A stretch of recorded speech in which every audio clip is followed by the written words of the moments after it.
Om Swastiastu. Kami dari kelas 3B dengan jumlah anggota 3 orang. Yang pertama, Anastasia Naomi Vina Stevin Gultom dengan NIM akhir 023. Yang kedua, Niluh Tia Febriani dengan NIM akhir 030. Dan yang ketiga, Niluh Putu Febrianti Wiryani dengan NIM akhir 040. Pada kesempatan kali ini, kami akan membahas materi mengenai hukum 2 termodinamika. Adapun submateri yang akan kami bahas, yang pertama ada pendahuluan, yang kedua proses reversibel dan proses irreversibel, yang ketiga ada mesin kalor, yang keempat ada mesin pendingin dan pompa kalor Carnot, dan yang terakhir rumus hukum 2 termodinamika. Hukum 2 termodinamika membahas arah proses yang tidak dikaji pada hukum 1 termodinamika. Perubahan yang terjadi secara alamiah berlangsung dengan cepat ataupun lambat. Besaran termodinamika dapat berubah pada sistem berubah dan tetap bila sistem dalam keadaan seimbang. Nah, selanjutnya yaitu proses reversibel dan irreversibel. Ada tidaknya kebocoran energi disebut dengan energi dissipation, dan proses yang berlangsung tanpa adanya kebocoran energi disebut dengan proses reversibel. Sedangkan adanya bocoran energi disebut dengan proses irreversibel. Proses-proses yang berlangsung di alam kebanyakan adalah irreversibel. Masih pada pembahasan proses reversibel dan irreversibel. Nah, proses reversibel yang tanpa gesekan adalah proses yang berlangsung sangat lambat dan selalu berkeseimbangan.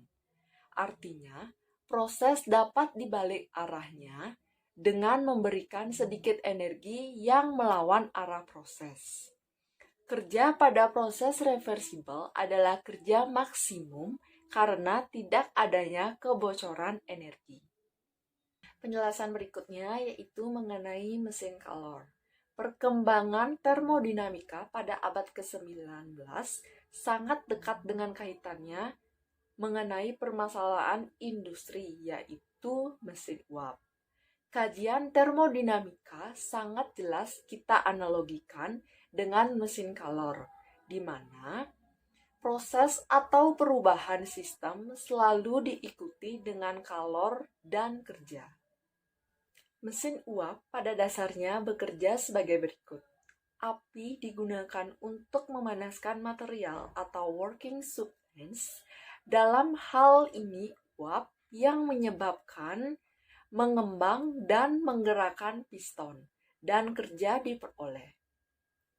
Uap selanjutnya menjadi dingin karena ekspansi dan dikeluarkan melalui katup sehingga piston bisa kembali ke posisi semula dan siap melalui proses lagi.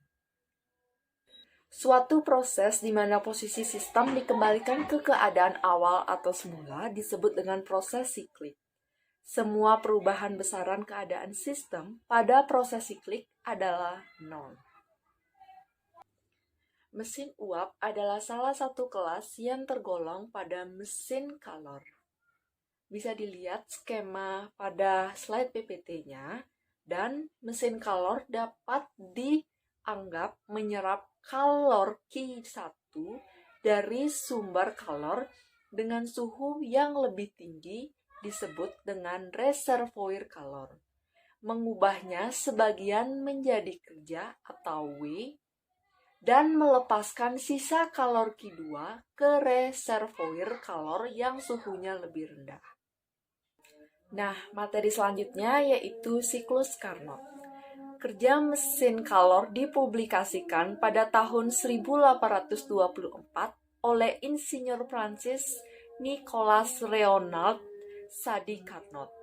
Kerja mesin kalor dipandang sebagai proses siklik reversibel yang dikenal sebagai siklus Carnot. Siklus Carnot terdiri atas 4 tahap proses yang bersiklus. Ada proses 1, proses 2, proses 3, dan proses 4. Proses 1, ekspansi isotermal reversibel.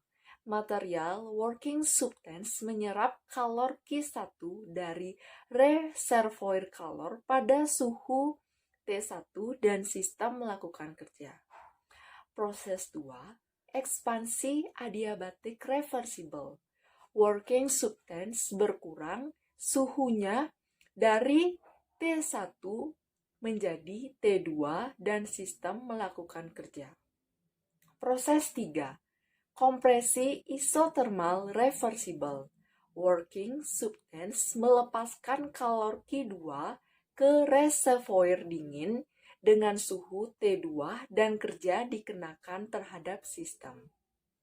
Proses 4, kompresi adiabatik reversible. Working substance dikembalikan ke keadaan awal atau semula.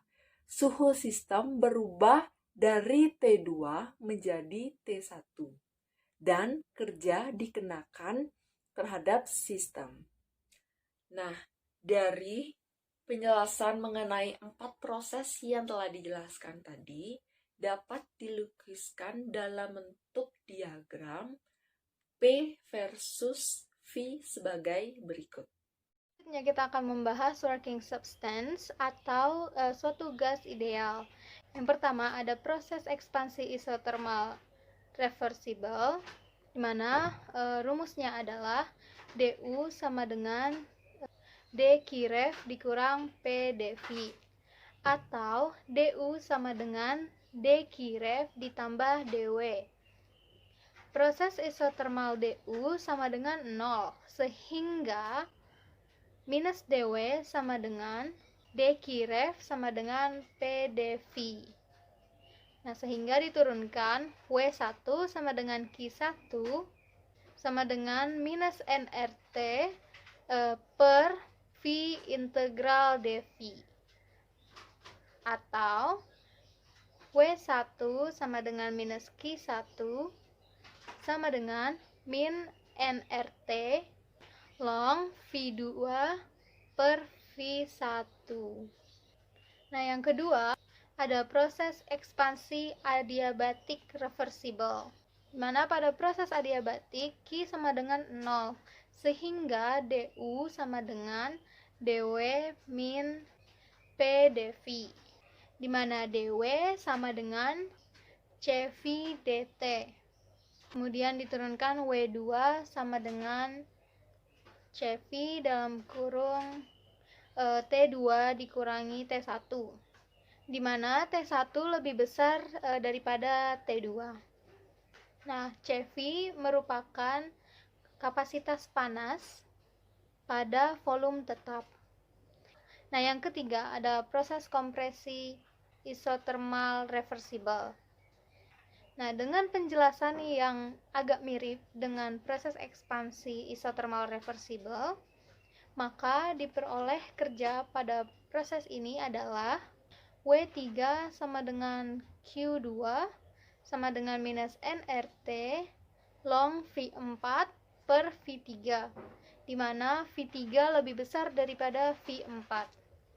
Nah, kita akan membahas yang keempat, yaitu proses kompresi adiabatik reversible, di mana dengan menggunakan penjelasan yang mirip dengan proses ekspansi adiabatik reversible, maka diperoleh kerja untuk proses ini adalah W4 sama dengan Cv dalam kurung T1 dikurangi T2, di mana T1 lebih besar daripada T2.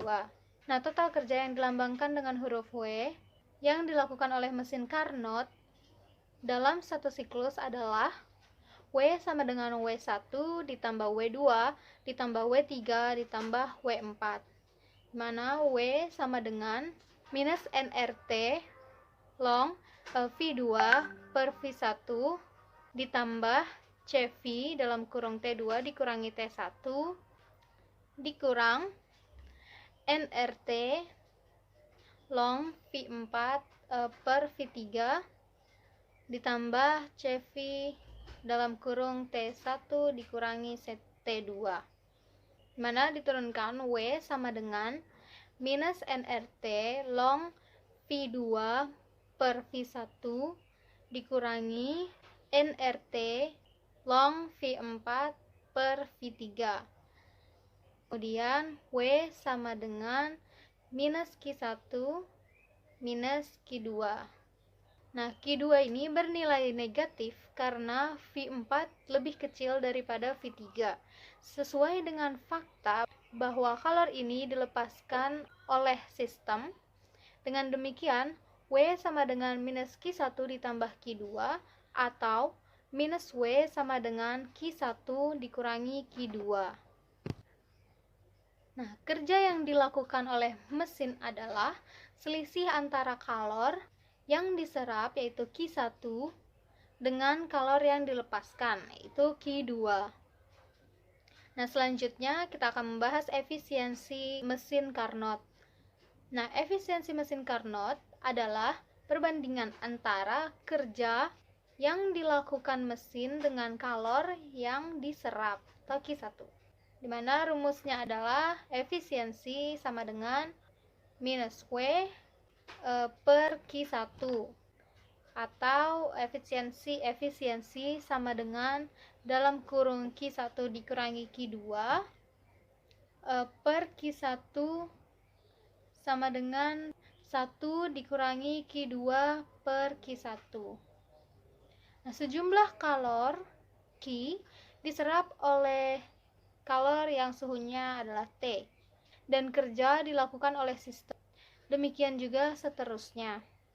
Karena Q2 per Q1 sebanding dengan suhu termodinamika dari reservoir, maka efisiensi mesin Carnot dapat dinyatakan sebagai berikut. Efisiensi sama dengan 1 dikurangi T2 per T1. Nah, dari hasil yang diperoleh, Carnot menyampaikan teoremanya bahwa tidak ada mesin kalor yang bekerja antara dua reservoir kalor mempunyai efisiensi lebih besar dari mesin Carnot ideal yang bekerja pada dua reservoir kalor yang sama, sehingga teorema tersebut menunjukkan bahwa mesin kalor yang irreversible mempunyai efisiensi lebih rendah dari mesin reversible.